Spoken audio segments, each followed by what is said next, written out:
네, 자, 전산회계 2급 제103회 이론 시험부터 같이 한번 보겠습니다. 백데이터는 제가 요 이론 시험에 같이 올려놓겠습니다. 수험번호 1, 2, 1, 5개, 2번 여러분 이름 설치해 주시고요. 편의상 A형으로 통일하고 감독관 확인번호 3151번입니다. 주식회사 로운 상회고요. 자, 1번 다음 중 유형자산이 취득 원가에 대한 설명으로 틀린 것.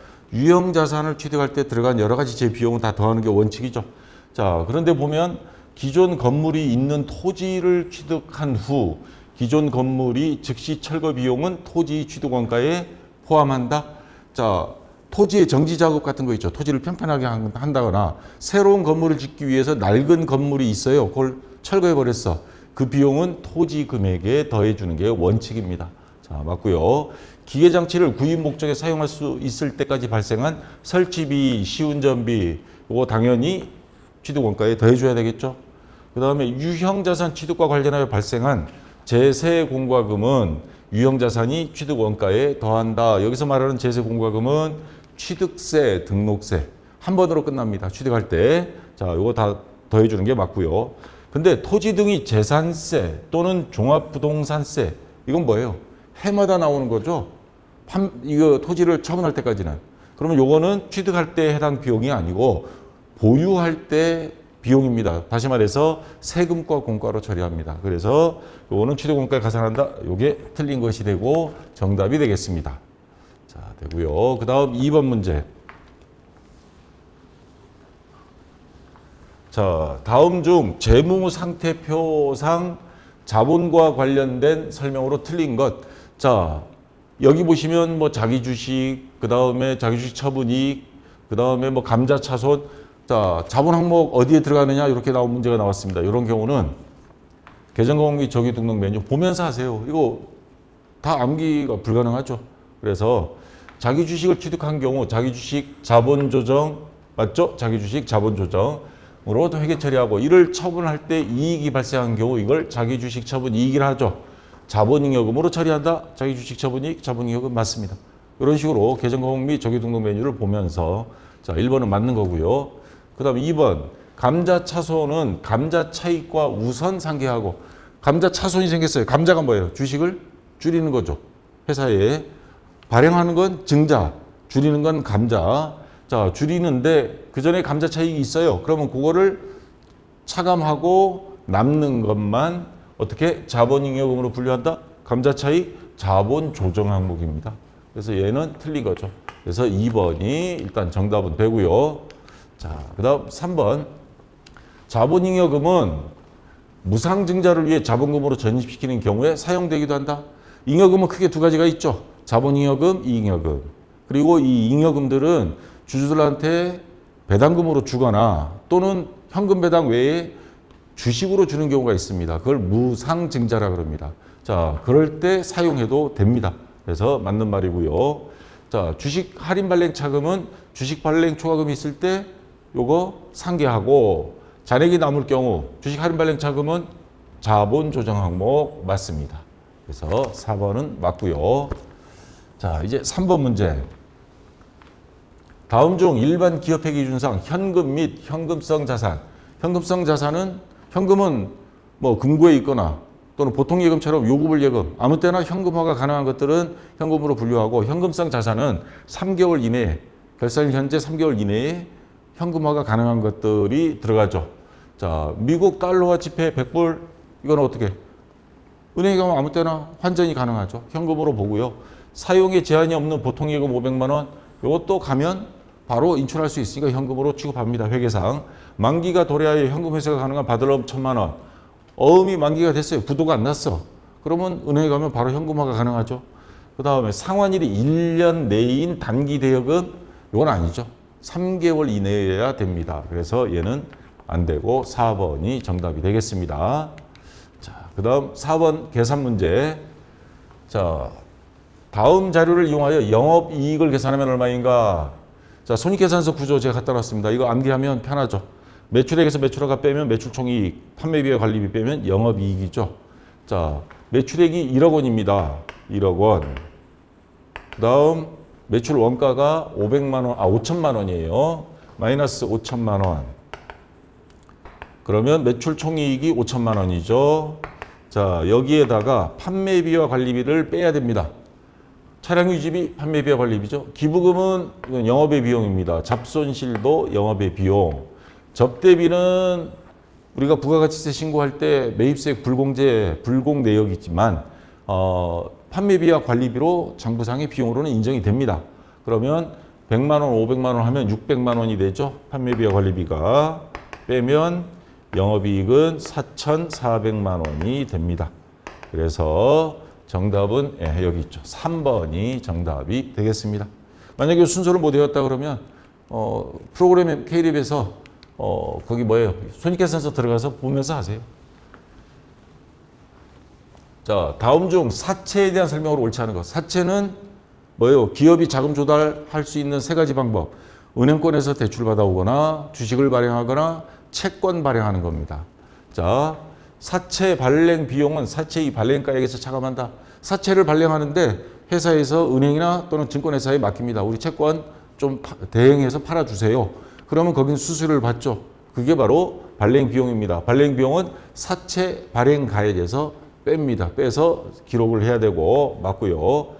액면 이자율보다 시장 이자율이 클 경우 할증 발행한다. 이게 도대체 뭔 말이냐? 액면 이자율 사채 증서에 뭐 8%. 자, 우리가 100만 원짜리 사채를 발행하는데 액면 이자 8%, 연 이자 8% 줄게요. 그리고 근데 요즘 금리가 계속 올라서 은행 금리 예금이 정기 예금이 10%예요. 그러면 이게 크다는 소리입니다.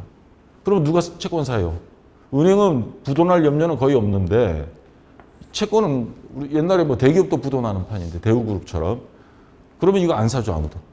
자, 이럴 경우에 그러면 어떻게 100만 원짜리를 우리는 그러면 뭐 95만 원에 할인 발행해서 줄게요. 그러면 95만 원만 받고 100만 원짜리 채권 손에 쥐고 이자 8% 받고 계산해 보면 이거보다 낫네. 그래야 채권이 팔리죠. 그러면 100만 원짜리 95만 원을 팔았다. 할인 발행이죠, 이건. 할증 발행된다? 틀린 겁니다. 그래서 일단 2번이 정답이 되고요. 사채 할인 발행 차금 요거죠. 5만 원 싸게 할인 발행했죠. 사채 액면가액에서 장부에 기록할 때 차감해서 기재해야 됩니다. 자, 요거 맞고요. 사채 할인 또는 할증 발행 차금은 유효이자율법. 지금 8% 주고 또 이거 95만 원에 5만 원 싸게 할인 발행했어요. 그러면 요 차이 금액까지 해서 유효이자율 표가 있습니다. 그거에 맞춰서 어떻게 계산해서 상각하고 사채 할인 발행 차금 상각하고 해서 나중에 상환할 때 요 장부를 맞춰갑니다. 자, 상각 또는 환입한다. 맞고요. 자, 그래서 2번이 정답이었고 자, 6번 문제. 자, 원가 회계 계산 문제입니다. 다음 이 자료는 주식회사 하나의 제품인 비행기 제조. 자, 비행기 제조하는 회사입니다. 비행기 두 종류를 만들어요. 뭐 미국의 보잉사처럼. 발생하는 원가 자료이다. 주식회사 하나의 실제 단기 제조간접비는 120만 원이며 회사는 직접 재료비를 기준으로 제조간접비를 배부하고 비행기 A 단기 총 제조 원가는 얼마인가? 자, 비행기 A 보니까 직접 재료비, 직접 노무비, 경비는 없고요. 그럼 여기 뭐가 빠졌어요? 제조간접비가 와야죠. 제조간접비 해서 요게 들어와야 요걸 전부 다 더한 금액이 단기 총 제조 비용입니다. 자, 그런데 제조간접비 전체 실제 제조간접비 전체 금액은 120만 원 주어졌어요. 그럼 이거를 다시 A와 B로 나눠줘야 되는데 배부 기준은 어떻게? 직접 재료비를 기준으로 나눠준다 그랬습니다. 재료비가 많은데 많이 주고 적은데 적게 주고. 자, 재료비 총 금액이 요거 두 개 더한 금액이 요거죠. 합계 150만 원. 그러면 비행기 A 공장은 전체 150만 원 중에서 60만 원이에요. 직접 재료비 비율이. 그러면 40%가 나오죠. 0.4가 나옵니다. 자, 그러면 제조간접비 120만 원 곱하기 0.4 이렇게 하면 금액이 나오죠. 예, 48만 원. 자, 전체 120만 원 중에 40%에 해당되는 A 공장에 48만 원을 배부해 주면 됩니다. 제조간접비를 48만 원. 그럼 다 더하면 얼마예요? 148만 원. 1번이 정답이 되겠죠. 자, 요게 그 한국세무사회에서 발표한 그 정답에는 제조간접비 배부율은 제조간접비 120만 원, 나누기 총 직접 재료비 150만 원은 80%, 그다음 뭐 이런 식으로 쭉 나왔는데 저는 이렇게 계산하는 게 편한 것 같아서 지금 이렇게 설명을 드렸고, 아니면 거기에 정답이 그 여러분들이 이해가 쉽다면 그 방식으로 해도 되고요. 뭐 세로 가나 모로 가나 자 어느 쪽으로 가도 답을 정확히 찾으면 되니까 여러분 그 이해하기 쉬운 방식으로 하시기 바랍니다. 자, 그다음 7번 문제. 자, 공손에 대한 게 나왔습니다. 다음 자료는 종합원가 계산에 대한 내용이다. 비정상 공손 수량은 얼마인가? 기초 제공품이 3,000개, 단기 2,300개 투입했어요. 그리고 기말은 1,100개. 근데 공손 불량품이 200개가 나왔다는 말입니다. 단 정상 공손은 완성품 수량이 3%이다. 그러면 비정상 공손은 몇 개냐? 그러면 이 중에서 정상 공손, 비정상 공손 구분이 돼야 되겠죠. 그럼 완성품 수량을 계산해야 됩니다. 우리 매출원가 공식하고 비슷합니다. 자, 기초 제공품 3,000개 더하기 단기 착수량 2,300개. 공손품이 하나도 없고 다 완성이 됐다. 미완성품, 기말정품이 하나도 없다 그러면 요 5,300개가 완성품 수량이 되는데, 근데 미완성품이 있어요. 1,100개가 미완성입니다. 여기다 또 불량품이 나왔어요. 200개. 자, 그러면 몇 개? 5,300에서 1,300 빼면 4,000개가 완성입니다. 요게 완성품입니다. 정상적으로 불량품 없이 완성된 건 4,000개. 근데 정상 공손은 완성품 수량이 3%다. 곱하기 0.03. 그럼 얼마예요? 120개가 나오죠. 이게 정상 공손. 전체 불량품이 200개라 그랬죠. 여기에 정상적인 게 120개가 불량품이에요. 그러면 나머지 80개는 이거는 비정상 공손이 되는 거죠. 그래서 2번이 정답이 되겠습니다. 자, 됐고요. 자, 그다음 8번 제조간접비 예정 배부에 대한 문제가 나왔는데 간만에 나왔어요. 제조간접비 예정 배부하는 거 왜 하는지 앞에 이론에서 제가 설명을 자세히 드렸죠. 아이스크림 공장이에요. 7월 달 뭐 아이스크림 많이 나가. 그러면 6월 달에 미리 만들어야 되는데, 자, 6월 달에 뭐 이것저것 재료비, 노무비 뭐 다 계산했는데, 아니 전기세가 고지서가 다음 달에 나와요. 여러분 집에 고지서 다음 달에 나오잖아요. 이번 달 쓴 거. 그러면 이거 계산할 수가 없잖아. 그러니까 어떻게 하느냐? 미리 예정 배부하는 겁니다. 자, 우리 실제 제품별 배부 기준에 실제 발생, 뭐 이게 여러 가지 있을 수 있습니다. 작업 시간일 수도 있고 생산 양일 수도 있고. 자, 실제는 파악이 돼요. 만들었으니까. 근데 요 전기세가 얼마 나올지 모르니까 그러면 예정 배부율을 여기다 곱해 주는 겁니다. 작업 시간이면 작업 1시간당 제조간접비 얼마 나오더라. 전기세는 얼마 나오더라. 그래서 과거 몇 년 동안 경험에 의해서 자, 여기는 실제고 여기 곱하기 하는 제조간접비는 예정 배부율을 곱한다는 거. 자, 그럼 문제를 보겠습니다. 주식회사 세정은 정상 개별 원가 계산 제도를 사용하고 있다. 제조간접비 예정 배부율은 직접 노무 시간에 10,000원을 곱해줘라. 예정 배부율은 10,000원입니다. 직접 실제 노무 시간을 이제 찾아야죠. 예상 직접 노무 시간 110시간, 이건 필요 없고요. 실제 직접 노무 시간 100시간이다. 실제라 그랬잖아요. 100시간. 그러면 시간당 예정 배부율은 10,000원, 시간당 10,000원으로 하라. 그럼 예정 배부액은 100만 원이 되죠. 자, 이걸로 일단 장부를 마감하는 겁니다. 그러면 제품 하나당 원가가 나오고 판매가도 나오죠. 그런데 나중에 전기세 고지서가 탁 나왔어. 보니까 140만 원이야. 아, 차, 이번엔 그럼 우리가 40만 원 예측이 빗나갔네요. 적게 배부한 거죠. 예정 배부액을 적게 한 겁니다. 그러면 예정 배부액, 제조간접비 배부 차이는 얼마인가? 40만 원 과소 적게 배부한 거죠. 예정을 기준으로 봅니다. 실제가 아니고. 그러면 예정이 적었다. 40만 원. 그래서 3번이 정답이 되는 거죠. 그래서 이 40만 원은 제조간접비 배부 차이에서 결산할 때 나머지 다 집어넣습니다. 자, 그렇게 하고요. 자, 그 다음 9번 문제. 자, 우리 제조간접비 배부할 때 보면 보조 부문에 있는 걸 제조 부문으로 보낼 때 있죠. 그거 일정한 그 배부 기준을 가지고 합니다. 자, 여기 보시면 공통 부문 원가를 각 부문에 배부하는 기준으로 가장 적합하지 않은 것. 뭐 우리 뭐 직접 배부법 있고 단계 배부법, 상호 배부법 배웠지만 건물의 감가상각은 어떻게 하는 게 좋겠어요? 그렇죠. 건물 차지한 면적 가지고 합니다.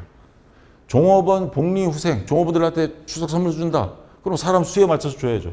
누군 주고 누군 안 줬다가는 뭐 밀란 일어나게 해요. 기계 감가상각비. 여러분 영업용 택시 몇 년 지나면 영업용 택시로 운행 못하는 거 아시죠? 5년입니다. 일반 승용차는 뭐 기한 없죠. 왜? 하도 많이 이게 돌아다녀서. 그래서 이런 경우는 기계 운전 시간으로 합니다. 점유 면적 아닙니다. 무슨 기계를 면적으로 해요? 기계를 얼마만큼 썼느냐 안 썼느냐 그 차이죠. 그래서 3번이 일단 정답은 되고요. 전력은 전력 사용량, 마력 곱하기 뭐 운전 시간 이런 식으로 해서 전력 사용량으로 계산합니다. 기준은. 자, 그다음 아래의 그래프는 조업도에 따른 원가의 변화를 나타내는 것이다. 다음 중 고정 원가예요. 이른바 고정비에 해당하는 그래프는 무엇인가? 고정비의 대표적인 게 뭐예요? 임차료, 월세. 우리가 뭐 물건을 10개 만들든 1000개 만들든 집주인이 와서 뭐 월세 더 내라 그러진 않죠. 월세는 주변 시세에 맞춰 딱 정해져 있습니다. 그게 고정비죠. 그러면 여기 보시면 조업도는 생산량을 말하는 거예요. 100개, 1000개, 10,000개. 근데 원가는 일정하다. 바로 이게 고정비 또는 고정원가가 되는 거죠. 자, 대표적인 게 임차료. 그리고 여기 잘 봐야 되면 총원가입니다. 자, 그런데 이거는 뭐예요? 총원가. 생산량이 늘어날수록 어떻게? 총 원가가 늘어나는 거. 이거는 재료비가 대표적이죠. 자, 그래서 이거는 변동비의 대표적인 사례입니다. 자, 이번엔 여기 조심해야 돼요. 단위당 원가예요. 생산량이 늘어나는데 단위당 원가는 일정하다. 재료비죠, 이것도. 자, 10개를 만들든 100개를 만들든 재료비 하나당 재료비는 같아요. 그래서 단위당 원가로 봐서는 이렇게 가는 게 요거 마찬가지 변동비다 이 말입니다. 자, 얘는 국적 이거 몰라요. 이런 그래프는. 자, 그래서 여기서 정답은 고정원가에 해당되는 거 2번이 정답이 되겠습니다. 자, 그다음 부가가치세. 다음 중 부가가치세법상 과세 표준에 포함되는 것. 다시 말해서 매출액을 말하는 겁니다. 부가 대상이 되는 표준, 매출액을 말하는 건데, 자, 여기 보시면 대부분의 매출액은 자, 공급가에 과세 표준에 해당되는 건 돈 받고 또는 그에 상응한 걸 받으면서 뭐예요? 물건을 판매하는 거, 재화 또는 서비스 제공하고. 자, 대부분 다 여기 들어가죠. 근데 그 외에 할부 판매, 장기 또는 단기 할부 판매하면서 이자도 같이 받죠. 그런 경우에 그 이자는 뭐예요? 매출액으로 봐야 된다 이 말입니다. 그 외에도 이런 것들 많습니다. 자, 반대로 이런 거는 야, 이건 매출액에 들어가서는 안 돼. 매출액에 들어갔다면 빼야 되고 포함돼서도 안 돼. 부가가치세. 매출액에서 부가세는 빼고 계산해야 됩니다. 그 세금 내는데 세금에 대해서 또 세금 물리는 게 돼버리잖아요. 그래서 안 되고 요거 우리 순매출액 구할 때 요거 총매출액에서 매출 할인 및 매출액 누리 환입 빼죠. 여기서 당연히 이거는 매출액에서 빼고 그 다음에 뭐 도달하기 전에 파손된 거 이런 것들 호텔에 가면 우리 팁 주는 경우 있죠. 요거 회사 매출액을 안 잡고 그 팁 박스가 있죠. 직원들이 다 놀아갔습니다. 그거. 자, 그러면 과세 표준에 포함되는 것 매출액 누리 환입 할인 요거는 아까 차감한다 그랬죠. 근데 할부 판매 이자는 정상적인 매출로 본다 이 말입니다. 그래서 1번이 정답이 되겠죠. 자, 그 다음 12번 영세율. 영세율은 뭐예요? 우리나라 수출을 먹고 살죠. 그래서 수출하는 재화에 대해서 우리가 세금을 부과해버리면 수입하는 미국에서도 또 미국도 부가세 같은 게 있습니다. 그러면 세금 2배로 밀려버리면 이거 장사해 먹겠어요? 그러니까 우리 쪽에서는 세금을 자 부과는 하는데 0%에서 부과했어 해서 장난치는 겁니다.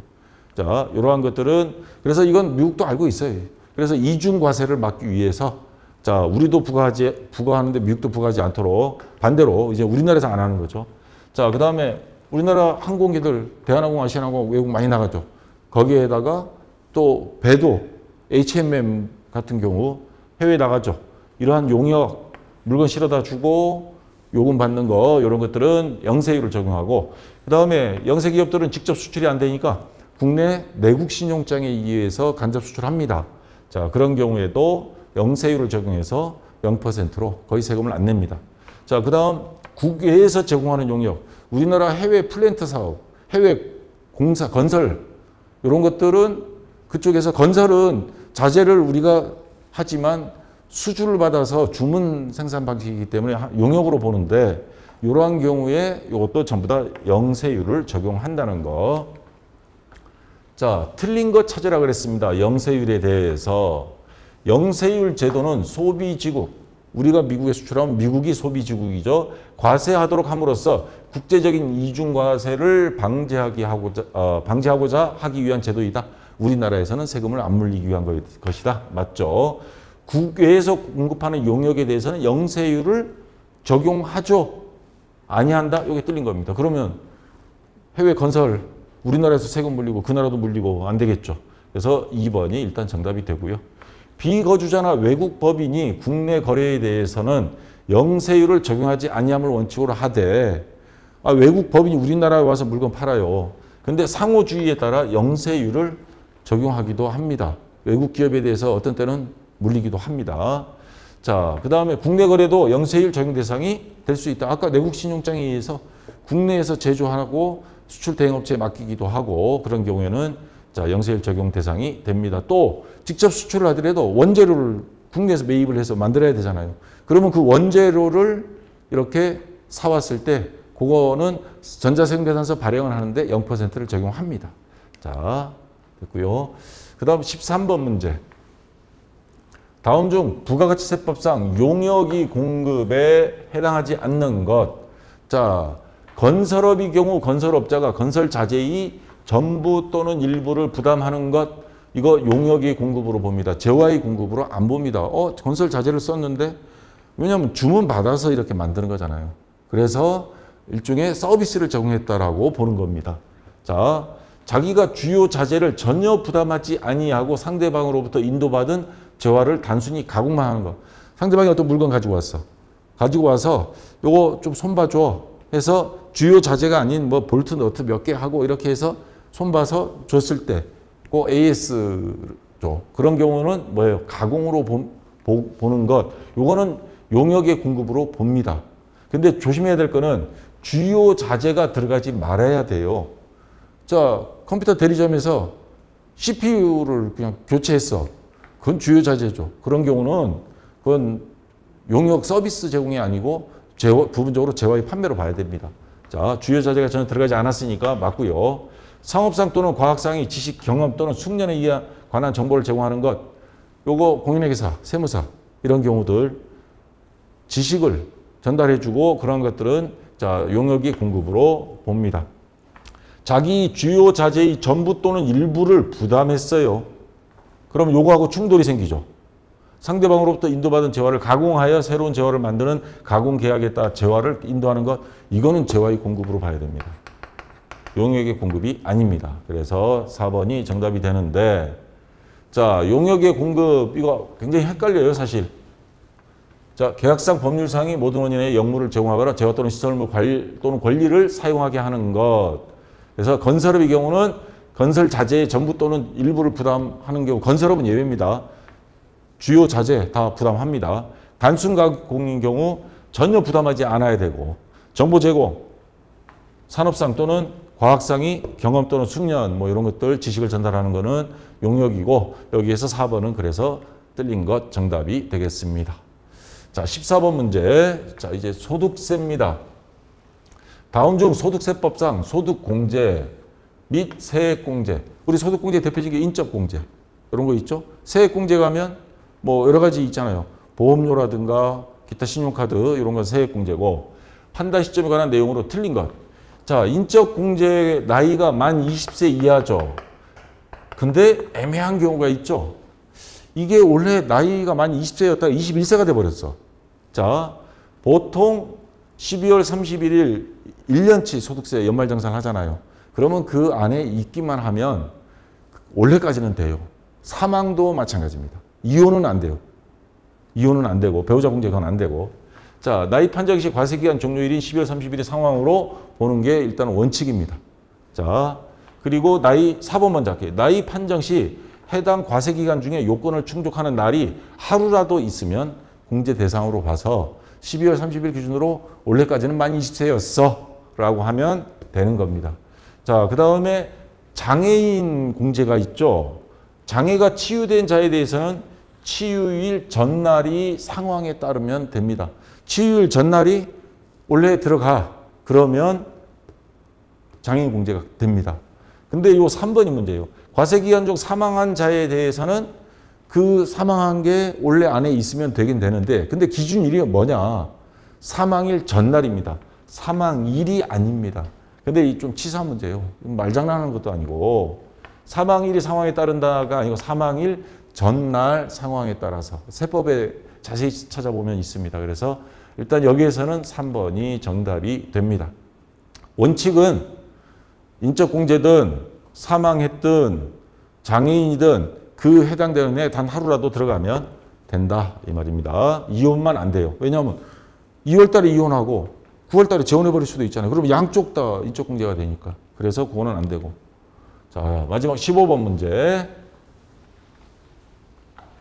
다음 중 소득세법상 종합소득금액에 대한 설명으로 옳은 것. 자, 1번 여기 좀 헷갈릴 수 있는데 교재 312페이지 이론 교재에 보면 여기 있죠.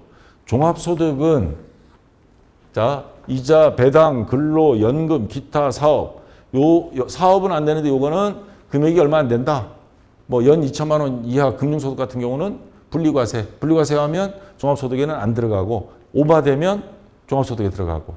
하여튼 종합소득 범주 안에는 다 들어갑니다. 얘는 사업소득은 무조건 종합소득 과세 대상이고 근데 여기 보면 분류과세라고 있죠. 얘네는 따로 분류한 거예요. 종합소득에 아예 안 들어간다. 뭐냐? 퇴직, 양도. 자, 뭘로 구분할 수 있겠어요? 얘네들은 해마다 생겨요. 근데 퇴직을 해마다 퇴직하지는 않죠. 양도, 부동산 양도. 요거 해마다 있는 건 아니죠. 그래서 얘네들은 그에 따른 원천징수하고 끝입니다. 그래서 요거를 뭐라고 하냐? 종합소득에 안 들어가는 분류과세입니다. 그리고 나머지는 다 종합소득이고요. 자, 다시 문제로 돌아와서 종합소득 금액은 이자, 배당, 사업, 근로 근데 얘가 들어가 버렸어. 퇴직과 양도소득은 분류과세 항목입니다. 그래서 종합소득에 안 들어가는데 이거를 합산한 것을 말한다? 그럼 뜰려버렸죠. 얘 때문에. 자, 옳은 거 찾으라고 했으니까 얘는 아니고 원천 징수된 소득은 종합소득 금액에 포함될 수 없다? 근로소득은 원천 징수 안 하나요? 근데 아까 종합소득에 들어가죠. 원천 징수가 아니고 분리과세 소득은 이미 분리과세로 해서 끝나버렸어. 그러면 그거는 종합소득에 안 들어가지 원천 징수하고는 상관없습니다. 그래서 얘도 틀렸고요. 부가가치세법상 영세율 적용 대상에서 발생하는 매출은 소득세법상 소득금액에서 제외한다. 자, 해외 수출하는 게 있어 우리 회사에도. 근데 요 매출액은 영세율이니까 그러면 종합소득금액에서는 뺀다? 아닙니다. 일단 포함은 시켜놓고 그거에 대한 영세율을 적용해서 종합소득을 신고하지 자 제외하지는 않습니다. 자, 해당 연도 사업소득에서 발생한 결손금이 있을 수 있어요. 원래 장사했는데 마이너스가 났어. 뭐 코로나 때 뭐 엄청 적자들 났죠. 그게 바로 결손금입니다. 해당 연도 다른 종합소득금액에서 공제한다. 자, 사업소득은 적자인데 다른 수익이 있어요. 그러면 그거를 퉁쳐가지고 나머지 소득만 종합소득하면 됩니다. 부동산 임대업은 영위하지 않는 조건입니다. 요거는 맞아요. 자, 그래서 4번이 정답이 됩니다. 자, 여기까지 해서 일단 다 됐고요.